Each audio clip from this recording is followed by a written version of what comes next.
എല്ലാവരും ഈ താറോക്സിന് കംപ്ലൈന്റ് ആയിട്ട് പറഞ്ഞുകൊണ്ടിരുന്ന ഡോർ ഹാൻഡിലൊക്കെ അതിന്റെ മങ്ങുന്നു എന്നൊക്കെ ഒരു കംപ്ലൈന്റ് പറഞ്ഞിരുന്നു. അതൊക്കെ കൊണ്ടുകൂടെ നമ്മള് വൈഫൂടെ വണ്ടി ഓടിക്കുന്ന ആളാണ്. അപ്പോൾ വൈഫൂടെ ഓടിക്കുന്നതുകൊണ്ട് കുറച്ചുകൂടെ ചെറിയ വണ്ടിയല്ലേ നല്ലേ എന്ന് ചിന്തിക്കുന്ന ആളുകളുണ്ടായിരിക്കും. അവരോട് എന്താണ് പറയാനുള്ളത്? അവരോട് ഞാൻ തീർച്ചയായിട്ടും ഇതെടുക്കും. സ്ത്രീകളെ സംബന്ധിച്ച് അങ്ങനത്തെ ഒരു പ്രശ്നം ഉണ്ട്. നമ്മൾ കയറ്റമൊക്കെ കയറുമ്പോൾ നിന്ന് പോകുമോ എന്നൊക്കെയുള്ള നമ്മൾ ആദ്യം ഓടിക്കുമ്പോൾ നമുക്ക് ആ ഒരു പേടി ഉണ്ടായിരുന്നു. നമ്മുടെ പ്രൈമറി വെഹിക്കിൾ ആയിട്ട് തന്നെയാണ് നമ്മൾ ഇത് യൂസ് ചെയ്യുന്നത്. സിറ്റിക്ക് നമുക്ക് 20 വരെ കിട്ടുന്നുണ്ടായിരുന്നു. ഡീസലായിരുന്നു? സിറ്റി ഡീസലായിരുന്നു. ഇതിന് hi friends, welcome back to another episode. നമ്മൾ വീണ്ടും താർ റോക്സ് കൊണ്ട് വന്നിരിക്കുന്നു. നിങ്ങൾ വിചാരിക്കും എത്രാമത്തെ താർ റോക്സ് ആണിതെന്ന് അല്ലേ? പക്ഷേ താർ റോക്സിൻ്റെ വീണ്ടും പല വേരിയൻസിൻ്റെയും പല ആളുകളുടെ എക്സ്പീരിയൻസിനായിട്ട് പലരും വെയിറ്റ് ചെയ്യുന്നുണ്ടാവുമെന്ന് എനിക്കറിയാം. കാരണം ഒരു യൂസറിൻ്റെ എക്സ്പീരിയൻസ് അല്ലായിരിക്കും മറ്റൊരാളുടെ എക്സ്പീരിയൻസ്. സെയിം വേരിയൻറ്റും പല വേരിയൻസ് തമ്മിൽ എക്സ്പീരിയൻസസ് മാറാം. സെയിം വണ്ടി സെയിം വേരിയൻറ്റിൽ തന്നെ വേറൊരു യൂസർ യൂസ് ചെയ്യുമ്പോൾ ആ യൂസറിന് വേറൊരു എക്സ്പീരിയൻസ് ആയിരിക്കും പങ്കുവയ്ക്കാനുള്ളത്. ഏതായാലും താർ റോക്സ് ഒക്കെ കുറേ പേര് ഏകദേശം 60 മിനിറ്റ്സ് കൊണ്ട് തന്നെ ലക്ഷങ്ങൾ ബുക്കിംഗ് നേടിയ വണ്ടിയാണ് ഈ കിടക്കുന്നത്. സോ ഒത്തിരി പേര് വെയിറ്റ് ചെയ്യുന്നുണ്ട്. അവരുടെ റിവ്യൂ യൂസേഴ്സിൻ്റെ എക്സ്പീരിയൻസ് ആയിട്ട് ഒത്തിരി പേര് വെയിറ്റ് ചെയ്യുന്നുണ്ട്. സോ ഉപയോഗിച്ച് നോക്കുന്നവരുടെ പല ആംഗിളിൽ നിന്നുള്ള വ്യൂസും പല യൂസേഴ്സിൻ്റെ യൂസും എല്ലാവരും വെയിറ്റ് ചെയ്യുന്നുണ്ട്. സോ ഇതെന്തായാലും ഈ വീഡിയോ ആവശ്യമാണ് എന്നെനിക്ക് തോന്നി. ഇതൊരു MX-5 വേരിയൻറ്റ് താർ റോക്സ് ആണ്. ഏകദേശം 2000-3000 കിലോമീറ്റേഴ്സോളം ആകാറായിട്ടുള്ള താർ റോക്സ് ആണ്. പോരാതെ ഇതൊരു ലേഡി യൂസറാണ്. സോ ലേഡി യൂസേഴ്സിനെ സംബന്ധിച്ചിടത്തോളം പലരും വാങ്ങിക്കാൻ ആഗ്രഹിക്കുന്നുണ്ടാവും. വണ്ടിയുടെ സൈസും ഇത്രയും വലിയൊരു ജയൻറ്റ് സൈസുള്ള ഒരു വെഹിക്കിൾ എങ്ങനെ മാനുവർ ചെയ്തുകൊണ്ട് പോകാൻ പറ്റുന്നു എന്നുള്ള കാര്യങ്ങൾക്കൊക്കെ പലർക്കും ഡൗട്ട് ഉണ്ടാവും. ഇപ്പം വൈഫിനോട് ഓടിക്കണം, അതുകൊണ്ട് റോക്സ് എടുത്തു കഴിഞ്ഞാൽ പറ്റുമോ എന്നുള്ള ഡൗട്ട്സൊക്കെ പലർക്കും ഉണ്ടാവും. സോ അതൊക്കെ നമുക്ക് ഇന്ന് ക്ലിയർ ചെയ്യാം. സോ ഇതിൻ്റെ യൂസറിനെ വീഡിയോയിലേക്ക് സ്വാഗതം ചെയ്യാം. സോ ഇതാണ് നമ്മൾ പറഞ്ഞ താർ റോക്സിൻ്റെ lady user. Hi ma'am. Hi, welcome to my channel. മാമിൻ്റെ പേരും എന്ത് ചെയ്യുന്നു എന്നുള്ളതൊക്കെ ഒന്ന് പ്രേക്ഷകരോട്. എൻ്റെ പേര് ജെൻസി, ഞാനൊരു സ്കൂൾ ടീച്ചറാണ്. ഓക്കെ. സോ താർ റോക്സ് എടുത്തു. പലർക്കും അറിയണം ഒരു ലേഡി യൂസർ എക്സ്പീരിയൻസ് റോക്സ്, കാരണം ഇത്രയും വലിയൊരു വണ്ടി അല്ലേ? തീർച്ചയായും. അപ്പോൾ താർ റോക്സ് എടുത്തെന്ന് കേട്ടപ്പോഴേ ഒരു വാഹനപ്രേമി ആയിരിക്കുമെന്ന് തോന്നി. ഇഷ്ടമാണ്. അതാണ് ഇഷ്ടം. അപ്പോൾ ഏത് വണ്ടിയിൽ നിന്നാണ് ഇങ്ങോട്ട് വന്നത്? ഞങ്ങൾ ഇതിനു മുമ്പ് ഞാൻ സിറ്റി ആയിരുന്നു യൂസ് ചെയ്തുകൊണ്ടിരുന്നത്. പിന്നെ നമ്മൾ ക്രിറ്റയും യൂസ് ചെയ്യാറുണ്ട്. സിറ്റി ആയിരുന്നു ഒരു 8 വർഷമായിട്ട്. അതൊരു സെഡാൻ വെഹിക്കിൾ ആയിരുന്നു. അതിൽ നിന്ന് SUV എന്നുള്ള ഒരു മാറ്റം. പെട്ടെന്ന് ചോദിക്കുകയാണെങ്കിൽ ഇപ്പോൾ സിറ്റി യൂസ് ചെയ്യാൻ തുടങ്ങിയിട്ട് 7 വർഷമായി. എത്ര നാളായി ഡ്രൈവിംഗ് ഒക്കെ സ്റ്റാർട്ട് ചെയ്തിട്ട്? ഡ്രൈവിംഗ് ഞാൻ ഒരു 10-20 വർഷമായിട്ട് 2 വീലർ യൂസ് ചെയ്യുമായിരുന്നു. ഒരു മോർ ദാൻ 10 years ആയി 4 വീലറിൽ വന്നിട്ട്. അതിൽ ഫസ്റ്റ് വണ്ടി സിറ്റി ആയിരുന്നു. അതിന്റെ കൂടെ ഒരു ക്രെറ്റയുണ്ട്. സോ ഒരു സെഡാൻ യൂസ് ചെയ്യുമ്പോൾ ഉണ്ടാവുന്ന സ്ട്രഗിൾസും കൂട്ടത്തിലൊന്ന് ചോദിക്കുകയാണ്, എങ്ങനെയുണ്ട് സെഡാൻ യൂസ് ചെയ്ത്? ലുക്കിൽ ഓക്കെയാണ്, പക്ഷെ നമുക്ക് റോഡ് വിസിബിലിറ്റി കുറവാണ്. റോഡ് ക്ലിയറൻസും കുറവാണ്. പ്രത്യേകിച്ച് സിറ്റിക്ക് പലതവണ അടി തട്ടാറുണ്ട് എവിടെയെങ്കിലും ഒക്കെ പോകുമ്പോൾ. പിന്നെ നമുക്ക് റിവേഴ്സ് എടുക്കാനൊക്കെ സിറ്റിക്ക് ബുദ്ധിമുട്ടുണ്ടായിരുന്നു. കാണാനും പിന്നെ ഈ ക്യാമറയുടെ ഇതൊക്കെ കണ്ട് നമുക്ക് അതൊരു ബുദ്ധിമുട്ടായിരുന്നു കൂടുതൽ. ഇത് ഒന്നും കൂടെ ഇതിൽ വളരെ എളുപ്പമായി. നമ്മൾ റോക്സിലോട്ട് വരികയാണ്. അപ്പം താർ സിറ്റി യൂസ് ചെയ്ത് കഴിഞ്ഞിട്ട് പുതിയൊരു വണ്ടി വേണമെന്ന് ആഗ്രഹിച്ചു. അപ്പോൾ അതിൽ കൺസിഡറേഷനിൽ കുറേ വണ്ടികൾ ഉണ്ടായിരുന്നിരിക്കുമല്ലോ. അത് ഏതൊക്കെയായിരുന്നു ഉണ്ടായിരുന്നത്? നമ്മൾ സെൽട്ടോസിലേക്ക് പോയതാണ്. അന്നേരം നമുക്ക് നേരത്തെ തൊട്ടേ താർ നമുക്ക് ഇഷ്ടമായിരുന്നു. അപ്പോൾ അത് 3 door ആയതുകൊണ്ട് നമുക്കൊരു സെക്കൻഡ് വെഹിക്കിൾ എന്ന നിലയ്ക്ക് പറ്റൂ എന്നൊരു മനസ്സിൽ അങ്ങനെ ഒരു തോന്നലുണ്ടായിരുന്നു. അപ്പോൾ അങ്ങനെ നമ്മൾ സെൽട്ടോസ് അല്ലെ ക്രെറ്റയുടെ നൈറ്റ് എഡിഷൻ ഇതിലേക്കൊക്കെ വന്ന് നിന്നപ്പോഴാണ് ഇത് ലോഞ്ച് ആയതും കാര്യങ്ങളിങ്ങനെ വന്നു. അപ്പം മോനും ഇവിടുത്തെ പിള്ളേർ സെറ്റ് എല്ലാവരും താർ റോക്സിന്റെ ഫാൻസാണ്. അവരത് മതി എന്ന് പറഞ്ഞ് നമുക്ക് പിന്നെ ആദ്യം നമുക്കൊരു 2.2 ആയതുകൊണ്ട് ഓടിക്കാൻ ബുദ്ധിമുട്ടുണ്ടോ, അവരൊക്കെ ഭയങ്കര സപ്പോർട്ടായിട്ട് അത് മതി എന്ന് പറഞ്ഞ് നമ്മൾ അങ്ങനെ താർ റോക്സിലെത്തി. ഒരു 1.5 2.2 വന്നല്ലേ? സോ ഇത് ബുക്ക് ചെയ്യുന്നത് എപ്പോഴാണ്? വണ്ടി അനൗൺസ് ചെയ്തപ്പോഴേ, ലോഞ്ചിങ് ഒക്കെ നടന്നപ്പോഴേ ബുക്ക് ചെയ്തോ, അതോ വണ്ടി കണ്ട് ടെസ്റ്റ് ഡ്രൈവ് ഒക്കെ ചെയ്തതിന് ശേഷമാണോ ബുക്ക് ചെയ്തത്? ടെസ്റ്റ് ഡ്രൈവ് ചെയ്യാൻ വണ്ടി കോട്ടയത്തില്ലായിരുന്നിട്ട് ഞങ്ങൾ കൊല്ലം പോപ്പുലറിൽ നിന്നാണ് എടുത്തത്. ടെസ്റ്റ് ഡ്രൈവിനൊന്നും വണ്ടി കിട്ടിയിട്ടില്ല. അനിയൻ്റെ ഒരു ഫ്രണ്ട് എറണാകുളത്ത് എടുത്തിരുന്നു താർ റോക്സ് ഇത് തന്നെ. അപ്പം നമ്മൾ ഇതിൻ്റെ മുകളിലത്തെ വേരിയൻ്റ് ആയിരുന്നു നമ്മൾ ബുക്ക് ചെയ്തിരുന്നത്. അപ്പോൾ അത് ഏകദേശം 1 year ഒക്കെ താമസിക്കുമെന്നാണ് അവരന്ന് പറഞ്ഞിരുന്നത്. അപ്പം നമുക്ക് അന്നേരം ഇതിങ്ങനെ ഒരു വണ്ടി വന്നപ്പം റെഡി പേയ്മെൻ്റ് ആണെങ്കിൽ തരാമെന്ന് പറഞ്ഞു. അപ്പം നമ്മൾ ഇതിലേക്ക് മാറിയതാണ്. അപ്പം അനിയൻ്റെ ഒരു ഫ്രണ്ട് എടുത്തിരുന്ന അവർ പറഞ്ഞു വളരെ കംഫർട്ടാണ്, കുഴപ്പമില്ല എന്ന്. അപ്പം നോക്കിയപ്പോൾ MX5 തന്നെയാണോ നോക്കിയത്, അതോ വേറെ വേരിയന്റിൽ നിന്ന് പെട്ടെന്ന് കിട്ടുന്നത് കൊണ്ട് ഇതിലോട്ട് വന്നതാണോ? MX5 നമുക്ക് കിട്ടിയതുകൊണ്ട് നമുക്ക് അതിൽ ഹാപ്പിയാണ്. ഓക്കെ, അങ്ങനെയാണ്. ഇത് അവൈലബിൾ ആയിരുന്നു, അതിലോട്ട് വന്നു. സോ വണ്ടിയുടെ ബഡ്ജറ്റ് വൈസ് എന്തായിരുന്നു പ്ലാനിങ്? ബഡ്ജറ്റിൽ നിന്നോ അതോ ബഡ്ജറ്റിൽ കിട്ടിയ ഫീച്ചേഴ്സ് ഒക്കെ ഉണ്ടോ? അതൊക്കെ അറിയണം. അതുകൊണ്ട് എത്രയാണ് ഓൺ റോഡ് പ്രൈസ് ആയത്? നമുക്ക് ഓൺ റോഡ് 21 ആയി. 21 ആയി. ഓക്കെ, നമ്മളൊരു 90, 20, 21 ആ ഡ്രൈവിൽ വരെ നമുക്ക് റേഞ്ച് ആയിരുന്നു. സെൽറ്റോസിന്റെ ഓട്ടോമാറ്റിക്കിലേക്ക് നമ്മൾ പോയതായിരുന്നു. പിന്നെ ഇതിന്റെ ഓട്ടോമാറ്റിക് അല്ല എന്നുള്ള ഒരു പ്രശ്നം. പക്ഷെ എന്നാലും ഇതിൽ ഹാപ്പിയാണ്. ഞാൻ സിറ്റിയും മാനുവലായിരുന്നു യൂസ് ചെയ്തുകൊണ്ടിരുന്നത്.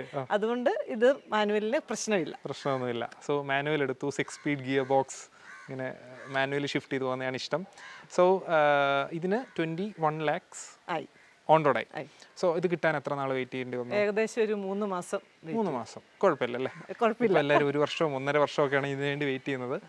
ഓക്കെ, അപ്പോൾ വണ്ടി എടുത്തപ്പോൾ എക്സ്ട്രാ ഫിറ്റിങ്സ് എന്തെങ്കിലും ചെയ്തതും എക്സ്ട്രാ വർക്ക്സ് ചെയ്തതൊക്കെ എന്തൊക്കെയാണ്? നമ്മൾ അതിൻ്റെ അകത്ത് മാറ്റുക കൂടാതെ ഇവിടെ നമ്മൾ ഈ എല്ലാവരും ഈ താറോക്സിന് കംപ്ലൈൻ്റ് ആയിട്ട് പറഞ്ഞുകൊണ്ടിരുന്ന ഡോർ ഹാൻഡിലൊക്കെ അതിൻ്റെ മങ്ങുന്നു എന്നൊക്കെ ഒരു കംപ്ലൈൻറ്റ് പറഞ്ഞിരുന്നു. അതൊക്കെ കൊണ്ടുകൂടെ നമ്മൾ അവർ തന്നെ അവിടുന്ന് തന്നെ അവർ ചെയ്തു തന്നിരുന്നു. ഇതിൻ്റെ പുറമേ ഒരു കവർ ഡോർ ഹാൻഡിലിനും ചെയ്തു. ഇവിടെ ഫോഗ് ലാമ്പിനൊക്കെ ഒരു പുറകെ ഗ്ലൂസി ആയിട്ടുള്ള ഒരു ഫിനിഷിംഗ് കവർ ചെയ്തു. പെയിന്റ് ചെയ്തതാണോ എക്സ്ട്രാ ഫിറ്റിംഗ്? ഓക്കെ ഓക്കെ, അതിൻ്റെ മുകളിൽ കൂടെ ഒരു കവർ വന്നിട്ടുണ്ട്. നമ്മൾ റീസെന്റ് ചെയ്തൊരു താർ റോക്സ് AX7 ലക്ഷറി വേരിയൻസിനും കുറച്ച് പെയിന്റ് ഫേഡിങ് ഇഷ്യൂസ് ഒക്കെ നമുക്കിതുവരെ ഒന്നും വന്നില്ല പറഞ്ഞിരുന്നു. അത് ഈ പറഞ്ഞ പാർട്സിലൊക്കെയാ, ഈ ഹാൻഡിൽ പിടിക്കുന്ന ഭാഗത്തും ഒക്കെ ഉണ്ടായിരുന്നു. ഇതെല്ലാം കവർ ചെയ്തത് കൊണ്ട് അതിൽ നിന്ന് നമ്മൾ രക്ഷപ്പെട്ടു അല്ലേ? ഓക്കെ, വേറെ എക്സ്ട്രാ ഫിറ്റിംഗ്സിലോട്ടൊന്നും പോയില്ല. കാരണം ഇതിന്റെ ഒരു പ്രീമിയം ലുക്ക് നമുക്ക് അതിലേക്ക് വേറെ ഉള്ളതേ ലുക്ക് തന്നെ കീപ്പ് ചെയ്യണമെന്നാണ് ആഗ്രഹം. ഓക്കെ, വണ്ടി ഇപ്പൊ കിട്ടിയിട്ട് എത്ര കാലമായി? 2 മാസമായി. 2 മാസമായി. സോ ഫാൻസി നമ്പറിനായിട്ട് വെയിറ്റിംഗ് ആണെന്ന് തോന്നുന്നു. തീർച്ചയായിട്ടും. ഓക്കെ, അത് കിട്ടട്ടെ. ഓക്കെ, അപ്പോൾ 2 മാസം കൊണ്ട് എത്ര കിലോമീറ്റർ ഓടിച്ചു? 3000 കിലോമീറ്റർ കഴിഞ്ഞു. 2 മാസം കൊണ്ട് 3000 കിലോമീറ്ററോ? മാം തന്നെയാണോ? അല്ലല്ല, ഹസ്ബൻഡ് അനിയനെ. ഞങ്ങളൊരു പാലക്കാട് നെല്ലിയാമ്പതി പോയിരുന്നു. ഓക്കെ, സോ ഇനി കാര്യത്തിലേക്ക് കിടക്കാം. ലോങ് ഡ്രൈവിൻ്റെ എക്സ്പീരിയൻസ്. ആദ്യം വണ്ടി എടുത്തപ്പോൾ മാം തന്നെ ഉപയോഗിച്ച് കാണുമല്ലോ കുറേ ഭാഗം. അപ്പം ലോങ് ഡ്രൈവ് പോയത് നെല്ലിയാമ്പതി ആദ്യം പോയി. അതിൻ്റെ ഒരു എക്സ്പീരിയൻസ്, ലോങ് ഡ്രൈവിൻ്റെ ഒരു എക്സ്പീരിയൻസ് എങ്ങനെയുണ്ട്? അന്ന് ഹസ്ബൻഡും അനിയനും എല്ലാവരും ഞങ്ങൾ 2 ഫാമിലിയും കൂടെ ഒരുമിച്ചാണ് പോയത്. നല്ല നമ്മളെക്കാൾ കൂടുതൽ അവരാണ് കൂടുതൽ ദൂരം ഓടിച്ചത്. എന്നാലും നല്ല ഡ്രൈവിങ് നല്ല സ്മൂത്താണ്. നമുക്ക് നല്ല കോൺഫിഡൻസ് ആണ് ഇത് ഓടിക്കാൻ. അങ്ങനെ ഒരു ഒലച്ചിലോ അങ്ങനെയൊന്നും നമുക്ക് ഫീൽ ചെയ്തില്ല. ഞങ്ങൾ 6 പേരുണ്ടായിരുന്നു. 4 വലിയവരും 2 പിള്ളേരും ഉണ്ടായിരുന്നു. എന്നിട്ട് നമുക്ക് ഒരു കുഴപ്പമില്ലാതെ സ്മൂത്ത് ആയിട്ട് പോയി. ഇത് ഫസ്റ്റ് കാർ അല്ല, ഇതൊരു സെഡാൻ യൂസറിന്റെ റിവ്യൂ ആണ് കേൾക്കുന്നത്. സെഡാനിൽ ഒട്ടും ഒലച്ചിലില്ലാത്തൊരു വാഹനം സെഗ്മെന്റ് ആണ് സെഡാൻസ്. അതിൽ നിന്നാണ് ഈ ഒരു SUV-ലോട്ട് വന്നിട്ട് ഒലച്ചിലില്ല എന്ന് പറയുന്നത്. സോ റിയർ സീറ്റ് കംഫർട്ടിൽ എങ്ങനെയുണ്ട്? സെൻറ്റർ റോയിൽ കുഴപ്പമില്ല. സെൻറ്റർ റോയിൽ നമുക്ക് ഹൈറ്റ് ഉള്ളത് കൊണ്ട് നമ്മൾ ലോങ് ജേർണിയിലൊക്കെ നമുക്കത് വളരെ കംഫർട്ടായിട്ട് തോന്നുന്നുണ്ട്. കാരണം ഈ ഗ്യാസ് പ്രശ്നങ്ങൾ അങ്ങനെയൊക്കെ പിള്ളേർക്ക് സാധാരണ നമ്മൾ ഒരുമിച്ച് പോകുമ്പോൾ അവർക്ക് ഈ കൂടുതൽ മറ്റേ സീറ്റിനൊക്കെ ഇരിക്കുന്നതിലും ഒരു കുലുക്കം വന്നിട്ട് അവർക്കൊരു വോമിറ്റിംഗ് ഫീലിംഗ് ഒക്കെ ഉണ്ടാവാറുണ്ട്. പക്ഷെ ഇതിൽ ഞങ്ങൾ ഇത്രയും ദൂരം പോയി വന്നിട്ട് ആർക്കും ഒരു കുഴപ്പമില്ല. എല്ലാവരും നല്ല ഫ്രഷ് ആയിട്ട് പോയി. ഒലച്ചിലൊന്നും മീൻസ് കോർണേഴ്സ് എടുക്കുമ്പോൾ അങ്ങനത്തെ പ്രശ്നങ്ങളൊന്നും ഒന്നും വരുന്നില്ല, തോന്നിയില്ല. ഓ ഓക്കെ. ബാഡ് റോഡ്സ് പോയോ? കട്ടർ റോഡ്സൊക്കെ പോയായിരുന്നു. നെല്ലിയാമ്പതി തന്നെ. പിന്നെ അവിടെ നമ്മൾ എടുത്ത സ്ഥലത്തേക്ക് പോകുന്നത് മറ്റേ അവരുടെ ഓഫ് റോഡ് ജീപ്പിന്റെ പുറകെ നമ്മുടെ വണ്ടി പാർക്ക് ചെയ്യാനായിട്ടൊക്കെ നമ്മൾ പോയതൊക്കെ നമുക്ക് കുഴപ്പമൊന്നും ഇല്ലായിരുന്നു. ഓക്കെ, ഇതിന്റെ വേരിയന്റ് നമ്മൾ പറഞ്ഞില്ല. ഇത് 4x4 അല്ല, 4x2 ആണ്. റിയർ വീൽ ഡ്രൈവ് മതി എന്ന് തോന്നി കാണുമല്ലോ ആദ്യമേ? തീർച്ചയായിട്ടും. അത് അങ്ങനെ 4x4ന്റെ ആവശ്യം നമുക്കില്ല, തോന്നിയിട്ടില്ല. പിന്നെ ഡീസലൂടാണ്. അപ്പോൾ 4x4ന്റെ ആവശ്യമില്ലാതെ തന്നെ അതുവഴി കയറിപ്പോയി. ഒത്തിരി അല്ല, സ്റ്റേ ചെയ്ത സ്ഥലത്തേക്ക് പോയത്. കുറെ ഓഫ് റോഡാണ്. ഓക്കെ. പിന്നെ അതിൽ വണ്ടിയിൽ കയറുന്നതിലുള്ള ബുദ്ധിമുട്ട് ഇപ്പം ഫാമിലി യൂസ് കൂടെ കാണുമല്ലോ? ഫാമിലി യൂസ് ഉണ്ട്. നമ്മുടെ പ്രൈമറി വെഹിക്കിൾ ആയിട്ട് തന്നെയാണ് നമ്മൾ ഇത് യൂസ് ചെയ്യുന്നത്. ഓക്കെ. അപ്പം ഫാമിലി യൂസിൽ ഉപയോഗിക്കുമ്പോൾ കയറാനും ഫുഡ് സ്റ്റെപ്പ് ഒക്കെ ഉണ്ട്, കയറാനും ഇറങ്ങാനുള്ള കാര്യങ്ങളൊക്കെ എങ്ങനെ തോന്നിയിട്ടുണ്ട്? ഞങ്ങൾക്ക് വളരെ ഈസിയാണ്. ഞങ്ങൾ ഇന്നലെ എറണാകുളം വരെ പോയിരുന്നു. അപ്പം നമ്മുടെ ഇവിടെ ഫാദറിന്റെ ജ്യേഷ്ഠനുണ്ടായിരുന്നു. ഏകദേശം ഒരു 85-ന് മുകളിലുള്ള ആളാണ്. പക്ഷെ കയറാനായിട്ട് നമ്മൾ ചാച്ചനോട് ഇങ്ങനെ കയറണം എന്ന് പറഞ്ഞു. കയറി ഇരുന്ന് കുറച്ച് ദൂരം കഴിഞ്ഞപ്പോൾ ചാച്ചൻ പറഞ്ഞു, മറ്റു വണ്ടിയേക്കാൾ എനിക്ക് ഇതാണ് സുഖം, എനിക്ക് നല്ല ഇഷ്ടപ്പെട്ടു, ഇനി നമുക്ക് എവിടെ പോയാലും ഇതേ പോയാൽ മതി. അത് ശരി. ഓക്കെ. മറ്റേത് ഇറങ്ങാൻ കൂടുതൽ, കയറാൻ എങ്ങനെയും കയറിയാലും ഇറങ്ങുന്നത് ബുദ്ധിമുട്ടാണ്. അവർക്ക് ഇതിൽ കയറി ഇരുന്ന് കഴിഞ്ഞാൽ അവർ കൂടുതൽ കംഫർട്ട് ആണെന്നാണ് പറയുന്നത്. കയറാൻ ഒരു ബുദ്ധിമുട്ടുണ്ട്, അത് പ്രായത്തിന്റെ ഉണ്ടാവുമല്ലോ. ഓക്കെ, ഇറങ്ങുന്നത് കുറച്ചുകൂടെ കംഫർട്ട് ആണല്ലോ മറ്റേതിലും അല്ലേ? അവർക്ക് ആ പിടിച്ച് കയറണം ഇറങ്ങണം എന്നുള്ളതിലേക്കൊന്നും അവർ വരാത്ത എൻ്റെ ഒരു കുഴപ്പം. ഓക്കെ ഓക്കെ ഓക്കെ ഓക്കെ, അതൊക്കെയാണ് യാത്രയുടെ എക്സ്പീരിയൻസിൽ പറയാനുള്ളത്. ഇനി ഡ്രൈവ് എക്സ്പീരിയൻസിൽ എങ്ങനെയുണ്ട് വണ്ടിയുടെ ഓവർടേക്കിങ്ങിൻ്റെ ആ ഒരു ഇതും പെർഫോമൻസ് കിട്ടുന്നതും ഒക്കെ എങ്ങനെ തോന്നിയിട്ടുണ്ട്? നമുക്ക് കുഴപ്പമായിട്ടൊന്നും തോന്നില്ല. 2.2 ആയതുകൊണ്ട് നമ്മൾ പ്രത്യേകിച്ച് കയറ്റമൊക്കെ കയറുമ്പോഴത്തേക്കിന് നമ്മൾ ഒന്നും കൊടുക്കണ്ട, അപ്പം തന്നെ സംഭവം തന്നെ കയറി പോയിക്കോളും. മറ്റേ നമ്മൾ ഗിയർ ഡൗൺ ചെയ്ത് കൊടുക്കുന്നതിനൊന്നും ഇത് തേർഡിലും ഫോർത്തിലൊക്കെ തേർഡിലും ഫോർത്തിലും ക്രോൾ ചെയ്ത് പോകുന്നുണ്ട്, നോർമലായിട്ട് കയറി പോകുന്നുണ്ട്. മറ്റേനൊരു സെക്കൻഡിൽ പോകുന്ന ഇതിന് തേർഡ് ഫോർത്തിൽ ഓക്കെയാണ് പോകാൻ പറ്റും. ഓക്കെ, അതുപോലെ സിറ്റി യൂസ് ഉണ്ടോ? സിറ്റി യൂസ് മീൻസ് സിറ്റികളിൽ യൂസ് ചെയ്യാറുണ്ടോ? സിറ്റികളിൽ പാലാ കോട്ടയം അത്രയൊക്കെ ഉള്ളൂ. കൂടുതൽ മെയിൻ ടൗണുകൾ വരുമ്പോൾ നമ്മുടെ കൂടെ ഹസ്ബൻഡോ അനിയനോ ഒക്കെ ഉണ്ടാവും. അപ്പം മെയിൻ ടൗൺ ഒത്തിരി റഷ് ആയിട്ടുള്ളിടത്ത് വരുമ്പോൾ അവരായിരിക്കും നമ്മളെ. ഓക്കെ, അപ്പം സ്കൂളിൽ പോകുമ്പോൾ ഒക്കെ ഉപയോഗിക്കാറുണ്ടോ? സ്കൂളിൽ ഡെയിലി കൊണ്ടുപോകാറുണ്ട്. അപ്പം ഡെയിലി യൂസ് വെഹിക്കിളായിട്ട് ഉപയോഗിക്കുന്നതാണ്. അപ്പം ഇതൊരു ഡെയിലി യൂസ് വെഹിക്കിളായിട്ട് ഉപയോഗിക്കാൻ പറ്റുമോ? കാരണം ഇത്രയും സൈസ് ഉണ്ട് വണ്ടിക്ക്, സൈഡിൽ നിന്നൊക്കെ അറിയാം നല്ല വലുപ്പമാണ് വണ്ടി. അതെങ്ങനെ മാനുവർ ചെയ്യാൻ പറ്റുന്നു? ഇപ്പം ഇവിടൊക്കെ ഒന്ന് തിരിച്ച് എന്നെ സംബന്ധിച്ച് പറയുകയാണെങ്കിൽ മറ്റ് സെഡാനായിരുന്നു സിറ്റിയേക്കാളും ക്രെറ്റയേക്കാളും ഇത് ഒന്നുകൂടെ കംഫർട്ടാണ്. കാരണം ഇതിൻ്റെ നമുക്ക് ക്യാമറയിൽ റിവേഴ്സ് നമുക്ക് കൃത്യമായിട്ട് കിട്ടുന്നുണ്ട്. ക്യാമറയിൽ റിവേഴ്സ് കിട്ടുന്നുണ്ട്. പിന്നെ പാർക്കിങ്ങിൽ അപ്പം ആ റിവേഴ്സ് കറക്റ്റ് കിട്ടുന്നതുകൊണ്ട് നമുക്ക് പാർക്ക് ചെയ്യാം. പിന്നെ സെൻസറുണ്ട് ബാക്കിലും ഫ്രണ്ടിലും ഉണ്ട്. അപ്പോൾ അതുകൊണ്ട് ആ ഒരു പ്രശ്നവും ഇല്ല. പിന്നെ നമുക്ക് റോഡ് ക്ലിയറൻസ് ആണ് ഏറ്റവും. ഇരുന്ന് കഴിയുമ്പോൾ നമുക്ക് കാണാൻ പറ്റുന്നത് കൊണ്ട് തന്നെ നമുക്ക് പാർക്കിങ്ങിലോ ഡ്രൈവിങ്ങിലോ പ്രശ്നമില്ല. നമുക്ക് സൈഡിൽ കൂടെ പോകുമ്പോഴും നമ്മളാണല്ലോ, അതുകൊണ്ട് ഒരു കുഴപ്പമില്ല. അത് ഈ അവിടെ ഇരുന്നോണ്ട് ഡ്രൈവർ സൈഡിൽ ഇരുന്നോണ്ട് ഈ സൈഡിലെ വിസിബിലിറ്റി ഒക്കെ ഓക്കെയാണ്. ഇപ്പോൾ ഇവിടെ ഒരു സ്കൂട്ടർ നിൽക്കുകയാണെങ്കിൽ അതിന്റെ കാൽക്കുലേഷൻസ് ഒക്കെ പക്ക ആവുന്നുണ്ടോ? ഉണ്ട്. കുഴപ്പം ഇതുവരെ കുഴപ്പങ്ങളൊന്നും ഇല്ല. കുഴപ്പമൊന്നുമില്ല. ഓക്കെ, അപ്പോൾ അതൊക്കെയാണ് വണ്ടിയുടെ പെട്ടെന്നുള്ള ഒരു ഫസ്റ്റ് ഇംപ്രഷനിൽ തോന്നിയത്. ഇനി നമുക്ക് ഇന്റീരിയറിലോട്ട് കയറി മറ്റു കാര്യങ്ങളൊക്കെ ചോദിക്കാം. ഓക്കെ, സോ നമ്മളൊരു ഡ്രൈവിന് ഇറങ്ങുകയാണ്. വീട്ടിൽ നിന്നൊക്കെ ഇറക്കാൻ ബുദ്ധിമുട്ടാറുണ്ടോ അതോ? ഇല്ല, കുഴപ്പമൊന്നുമില്ല, നമ്മുടെ വീടല്ലേ, എന്നും കാണുന്ന വഴിയാണല്ലോ അല്ലേ? അപ്പോൾ കുറച്ചൊരു കൺജസ്റ്റഡ് വഴിയിൽ ചെന്നാൽ പെട്ടുപോകുമോ എന്നൊരു കൺഫ്യൂഷൻ തോന്നാറുണ്ടോ? ഇല്ല, നമുക്ക് പേടിക്കാതെ കേറ്റാലോ. അടി തട്ടും അങ്ങനെയുള്ളൊരു പേടി വേണ്ടല്ലോ. അടിയല്ല, സൈഡ് തട്ടുമോ? കാരണം ഇത്രയും ഡൈമെൻഷൻ അത് അങ്ങനത്തെ അത്ര പ്രശ്നം നമുക്ക് ഇതുവരെ വന്നിട്ടില്ല. അപ്പോൾ ഒരു ഫാമിലിക്ക് എടുക്കണം, വൈഫൂടെ വണ്ടി ഓടിക്കുന്ന ആളാണ്. അപ്പോൾ വൈഫൂടെ ഓടിക്കുന്നതുകൊണ്ട് കുറച്ചുകൂടെ ചെറിയ വണ്ടിയല്ലേ നല്ലേ എന്ന് ചിന്തിക്കുന്ന ആളുകൾ ഉണ്ടായിരിക്കും. അവരോട് എന്താണ് പറയാനുള്ളത്? അവരോട് ഞാൻ തീർച്ചയായിട്ടും ഇത് എടുക്കണമെന്നേ പറയൂ. കാരണം നമുക്ക് ഏറ്റവും എന്നെ സംബന്ധിച്ച് ഈ റോഡ് വിസിബിലിറ്റി വളരെ ക്ലിയർ ആയിട്ട് നമുക്ക് കാണാൻ പറ്റും. അപ്പം തന്നെ നമുക്ക് ഓടിക്കാൻ സ്മൂത്ത് ആണ്. സ്റ്റിയറിംഗും നല്ല സ്മൂത്ത് ആയിട്ട് പോകുന്നുണ്ട്. ഗിയറും സ്മൂത്ത് ആണ്, കുഴപ്പമൊന്നുമില്ല. അപ്പൊ സിറ്റിയിൽ നിന്ന് ഇതിലോട്ടുള്ള പെട്ടെന്ന് തോന്നിയ വ്യത്യാസങ്ങൾ എന്തൊക്കെയാ? സിറ്റിയിൽ നിന്ന് മാറിയപ്പോൾ ഏറ്റവും കൂടുതൽ ഇതിന്റെ ഗിയർ സ്മൂത്ത്നെസ് അതിന് കുറച്ചുകൂടെ ഹാർഡായിരുന്നു. പക്ഷെ പിന്നീട് ഓടിക്കാൻ ഈ വിസിബിലിറ്റി, റോഡ് വിസിബിലിറ്റി, ഇത് രണ്ടുമായിരുന്നു നമുക്ക് ഏറ്റവും കൂടുതൽ ഉപകാരമായിട്ട് തോന്നിയത്. അതുപോലെ മുമ്പേ സ്റ്റിയറിംഗിന്റെ കാര്യം പറഞ്ഞിരുന്നല്ലോ, ഭയങ്കര സ്മൂത്ത് ആണ് യൂസ് ചെയ്യാനല്ലേ? അതെ, ഇതിന്റെ സ്റ്റിയറിംഗ് നല്ല സ്മൂത്ത്. അതിന്റെ സ്റ്റിയറിംഗ് അത്ര പ്രശ്നമില്ലായിരുന്നു. ഗിയർ ഡൗൺ ചെയ്യുമ്പോഴൊക്കെ അതിനിച്ചൂടെ ഹാർഡ് ആയിരുന്നു. ഓക്കെ, നമ്മൾ ഓടിക്കുന്നത് മെയിൻ റോഡിലൊന്നും അല്ല, ചെറിയ ചെറിയ കുഞ്ഞു വഴികളിൽ കൂടെയാണ് പോകുന്നത്. ഞാൻ ചോദിച്ചു, ഇതുവഴി ഓടിക്കുന്നതായിരിക്കും കംഫർട്ട്? ഏതാണെങ്കിലും കുഴപ്പമില്ല, എവിടെ ആണെങ്കിലും കംഫർട്ടാണ്. എനിക്ക് ഷൂട്ട് എങ്ങനെ ചെയ്യണമെന്ന് പറഞ്ഞാൽ മതി എന്ന് പറഞ്ഞു. അല്ലല്ല, നമുക്ക് അങ്ങനെ ഓടിക്കുന്നതിൽ പ്രശ്നമില്ല, കോൺഫിഡന്റ് ആണ്. Okay, so gear 6th gear വരെയൊക്കെ പോയിട്ടുണ്ടോ? പോകാൻ പറ്റിയ റോഡ്സ് ഉണ്ടോ? ഉണ്ട്. നമ്മള് പാലാത്തോടുകൂടെ, എന്റെ വീട് പ്രവൃത്താനാണ്. അപ്പൊ പാലാത്തോടുകൂടെ ആ ഹൈവേ വരുമ്പോ നമുക്ക് നല്ല 6th ഒക്കെ സുഖമായിട്ട് ഇട്ട് പോകാം. ഓ, അത് ശരി. എത്ര വരെ സ്പീഡ് കയറിയിട്ടുണ്ട്? സ്പീഡ് 90 ഒക്കെ വരുമ്പോ തന്നെത്താൻ അങ്ങോട്ട് നിർത്തി, കൂടുതൽ കയറ്റണ്ടല്ലോ എന്നോർത്ത് ആ റോഡിൽ കേട്ടോ, നല്ല ഹൈവേ റോഡ്. ലിമിറ്റ് 100 എന്തോ ഉണ്ടെന്ന് തോന്നുന്നു. 90 ഒക്കെ കഴിയുമ്പോൾ നമ്മൾ ഓട്ടോമാറ്റിക് ആയിട്ട് കുറയ്ക്കും. 80 തൊട്ട് ബീപ്പ് തുടങ്ങും. ഓക്കെ, പിന്നെ ഇനിയും കണ്ടോ ചെറിയ വഴികളിലൂടെയൊക്കെ സസ്പെൻഷനെ എങ്ങനെ ഫീൽ ചെയ്യുന്നു? സസ്പെൻഷൻ വൈസ് മോശം റോഡുകൾ വരുന്ന വഴി കുറച്ച് റോഡ് പണിയൊക്കെ ഉണ്ടായിരുന്നു മുമ്പേ, അതുവഴിയൊക്കെ പോകുമ്പോൾ എങ്ങനെ തോന്നി? നമ്മൾ ശരിക്കും പറഞ്ഞാൽ ഓഫ് റോഡ് പോകുന്നതിലും സസ്പെൻഷൻ നമുക്ക് കൂടുതൽ കൊടുക്കുകയൊക്കെ ചെറുതായിട്ടെങ്കിലും ഫീൽ ചെയ്യുന്നത് നമ്മുടെ ഈ ചെറിയ വഴിയെ പോകുമ്പോഴാണ്. അത് ആ റോഡിന്റെ പ്രശ്നമാണ്, വണ്ടിയുടെ അല്ല. ഈ മോശം റോഡുകളിൽ പോകുന്നത് കുറച്ചുകൂടെ എൻജോയ് ചെയ്യാറുണ്ടോ? ഉണ്ട്. ഒരു വാഹനപ്രേമി തന്നെയാണ്. അങ്ങനെ കുഴപ്പമൊന്നുമില്ല. ഇല്ല, ഇതുപോലുള്ള ചില സ്ഥലങ്ങൾ വരുമ്പോഴാണ് വലിയ കുഴികൾ കയറും, അല്ലെങ്കിൽ അത് നമ്മള് ചവിട്ടി ഇറക്കി കയറുവാണെങ്കിൽ കുഴപ്പമില്ല. Okay okay.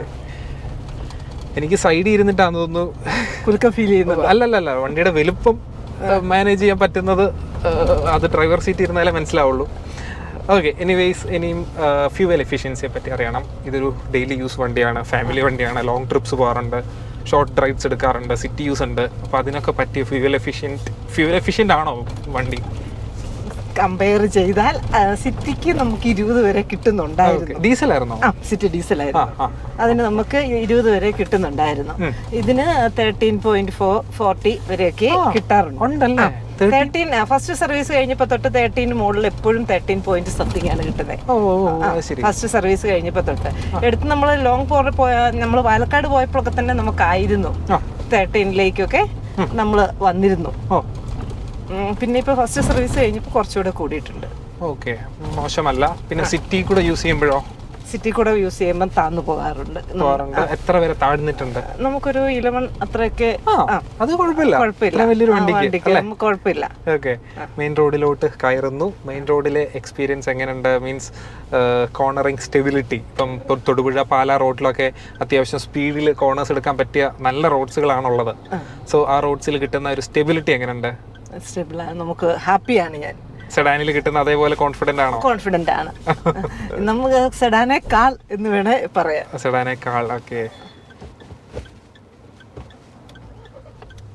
പാനിക് ആകാതെ നോർമലായിട്ട് എടുക്കുക. ഇങ്ങനെ സിറ്റുവേഷൻ എല്ലാവർക്കും പറ്റാറുള്ളതാണ്. നമ്മൾ ഗിയർ ഡൗൺ ചെയ്തില്ല. അത് പലർക്കും പറ്റാറുള്ളതാണ്. അപ്പം പെട്ടെന്ന് പാനിക് ആകുമ്പോൾ ഇല്ല, നോർമലായിട്ട് എടുക്കുക എന്നുള്ളതേ ഉള്ള കാര്യം. അല്ല, നമുക്കത് ഗിയർ നമ്മൾ സംസാരിച്ചു വന്നുകൊണ്ട് ഞാൻ ഡൗൺ ആക്കിയില്ല. ഓക്കെ, എപ്പോഴും ഫസ്റ്റിലോട്ട് പോകാറുണ്ടോ? ഒന്ന് സ്ലോ ചെയ്തിട്ട് എടുക്കുമ്പോൾ അതോ സെക്കൻഡിൽ തന്നെ എടുക്കാൻ പറ്റുമോ? സെക്കൻഡിൽ എടുക്കാൻ പറ്റും. നിർത്തിയിട്ട് എടുക്കുമ്പോഴാണെങ്കിൽ ഫസ്റ്റിലേക്ക് പോകാറുണ്ട്. അല്ലെങ്കിൽ സെക്കൻഡിന് കുഴപ്പമില്ല. ഓക്കെ, പിന്നെ വണ്ടിയുടെ ഫീച്ചേഴ്സും കാര്യങ്ങളും എല്ലാം ഇനി സംസാരിക്കാം.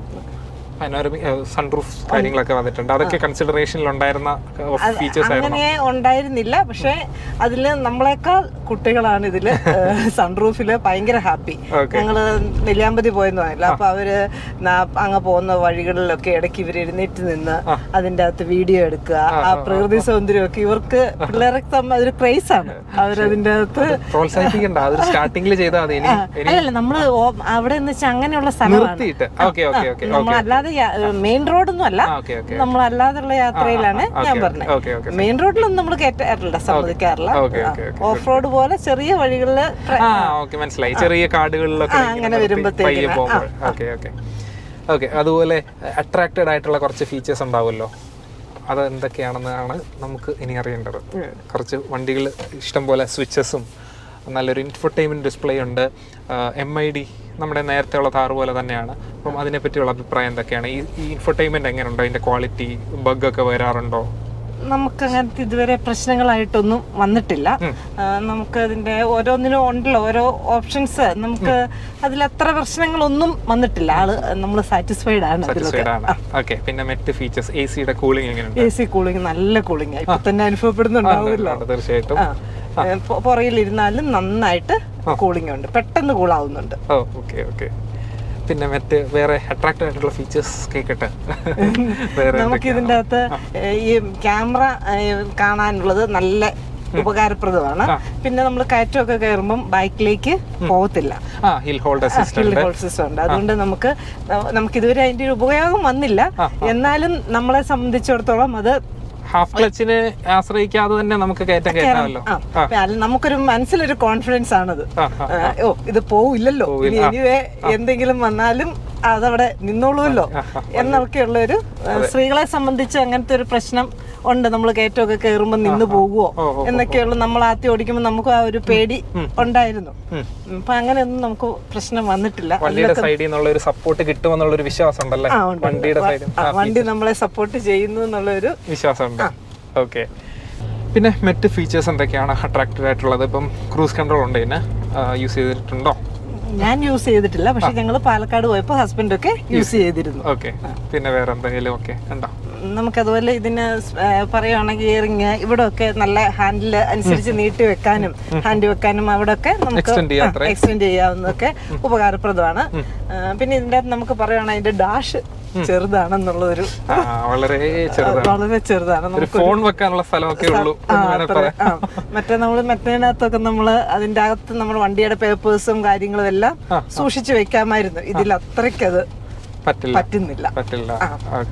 പിന്നെ പക്ഷെ വെള്ളം വെക്കാനും ബോട്ടിൽ വെക്കാനും ഒക്കെ ഉള്ള അതൊക്കെ ഓക്കെയാണ്. താറിനെ അപേക്ഷിച്ച് റോക്സിന് വന്നപ്പോ അതെല്ലാം കൊടുത്തു. ഓക്കെ, പിന്നെ ഈ ഡാഷും കൂടി ഒന്ന് വലുതാക്കേണ്ടതാണ്. ഓക്കെ, പിന്നെ മറ്റു കാര്യങ്ങൾ ഇനിയും സർവീസിന്റെ കാര്യങ്ങൾ അറിയണം. അതാണ് ഏറ്റവും മെയിൻ ഒരു കൺസേൺ. മഹീന്ദ്ര അല്ലെങ്കിൽ ഒരു ഇന്ത്യൻ മാനുഫാക്ചറേഴ്സിന്റെ വണ്ടികൾ എടുക്കുന്ന എല്ലാവരുടെയും ഒരു കൺസേൺ ആണ് സർവീസും ക്വാളിറ്റിയും. ആ ക്വാളിറ്റി വൈസ് തന്നെ ആദ്യം ചോദിക്കാം.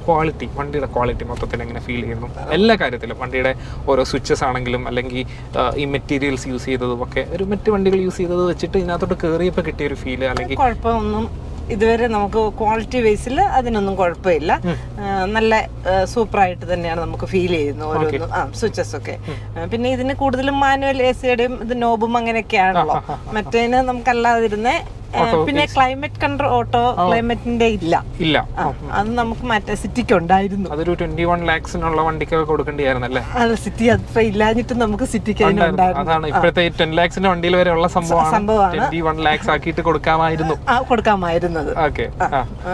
അതേ ഉള്ളൊരു കുറവായിട്ട് നമുക്ക് ഈ പ്രൈസിന് തോന്നിയത്. നമ്മുടെ പഴയ മീൻസ് നേരത്തെ പ്രീവിയസ് യൂസർ എക്സ്പീരിയൻസ് റോക്സിന്റെ വീഡിയോയിൽ ഈ വൈറ്റ് ഇന്റീരിയേഴ്സിന് ഒരു കംപ്ലൈന്റ്സ് വന്നിട്ടുണ്ടായിരുന്നു. അതുപോലത്തെ എന്തെങ്കിലും ഇഷ്യൂസ് തോന്നിയിട്ടുണ്ടോ? കളർ ഫേഡിങ് തോന്നിയിട്ടുണ്ടോ? കളർ ഫേഡിങ് ഒന്നും ഇപ്പൊ നമ്മൾ 2 മാസം ആയുള്ളല്ലോ, അതുകൊണ്ട് കളർ ഫേഡിങ്ങിലോട്ട് അത്രയും വന്നിട്ടില്ല. എങ്കിലും ഈ വൈറ്റ് ഇന്റീരിയർ നമുക്കൊരു ലോങ് ഫാമിലി ആയിട്ടൊക്കെ യൂസ് ചെയ്യുമ്പോൾ പിള്ളേരും ഒക്കെ വരുമ്പോൾ പെട്ടെന്ന് പ്രശ്നം വരാനുള്ള ഒരു ചാൻസ് ഉണ്ട് വൈറ്റ് ഇന്റീരിയറിന്. നമുക്ക് പിന്നെ ഇത് ലെതർ ആയതുകൊണ്ട് ചെറിയ ഇതൊക്കെ അന്നേരം തന്നെ നമുക്ക് വേണമെങ്കിൽ തുടച്ചു കഴിഞ്ഞാൽ ക്ലീൻ ആവുന്നുണ്ട്. പിന്നെ ഇതിനൊരു വൈറ്റ് വേറൊരു വിധത്തിൽ പറഞ്ഞ ഒരു ക്ലാസിക് പ്രീമിയം ലുക്ക് പ്രൊവൈഡ് ചെയ്യുന്നുണ്ട് ഈ വൈറ്റ് ഇന്റീരിയൽ. നമുക്ക് ആ ഒരു ക്ലാസിക് ലുക്കായിട്ട് തോന്നുന്നുണ്ട്. ബുദ്ധിമുട്ടുണ്ടെങ്കിലും പിന്നെ ഈ വോമിറ്റിംഗ് ടെൻഡൻസി, ക്ലോസ്ട്രോഫോബിക് ഇഷ്യൂസ് ഉള്ളവർക്കും ഒക്കെ ഉള്ളവർക്ക് കുറച്ചുകൂടെ ബെറ്റർ ആയിരിക്കും ഇതുള്ളത് കൊണ്ടല്ലേ? ഓക്കെ, പിന്നെ അതിന് പുറകിൽ ഇത് സൺറൂഫ് മാത്രമല്ല, ഈ മറ്റേ വണ്ടിയെ വെച്ച് നോക്കുമ്പോൾ ഇതിന് ലൈറ്റ്, റീഡിംഗ് ലൈറ്റ് 4 എണ്ണം ഉണ്ട്. അത് നമുക്ക് കംഫർട്ട്. വൈകിട്ടൊക്കെ നമ്മള് നൈറ്റിലൊക്കെ വരുമ്പോ ആണെങ്കിൽ ബൈക്കിലിരിക്കുന്നവർക്കും എന്തെങ്കിലും ഒന്ന് നോക്കണമെങ്കിൽ ഫ്രണ്ടിലെ ഇടണ്ട, ബൈക്കിൽ തന്നെ നമുക്ക് നോക്കി അങ്ങനത്തെ അതൊക്കെ നമുക്ക് കൂടുതൽ കംഫർട്ടായിട്ട് തോന്നി. പിന്നെ സ്പീക്കർ ക്വാളിറ്റി എങ്ങനെ ഫീൽ ചെയ്തു? സ്പീക്കർ കുഴപ്പമില്ല, നല്ലതാണ് മ്യൂസിക് സിസ്റ്റത്തിന്. പക്ഷെ നമ്മള് വേറെ ഇതിന്റെ കൂടിയ വേരിയന്റിലൊക്കെ ഇതിലും നല്ല സ്പീക്കറാണ് എന്നൊക്കെ ഒരു ആണെന്ന് പറയാറുണ്ട്. നമുക്കത്ര ഇതിന് ഓരോ ഇവിടെ എല്ലാം സ്പീക്കറുകൾ ഉള്ളത് കൊണ്ട് നമുക്കത് അത്ര കുഴപ്പമില്ല. വീട്ടിലോട്ട് കയറ്റുന്ന അവരൊരു വണ്ടി കിടക്കുന്നു, അത് കൺസേൺ ആണോ അതോ? കുഴപ്പമില്ല, കയറിക്കോളൂ. ഓക്കെ, എന്നാ നമുക്ക്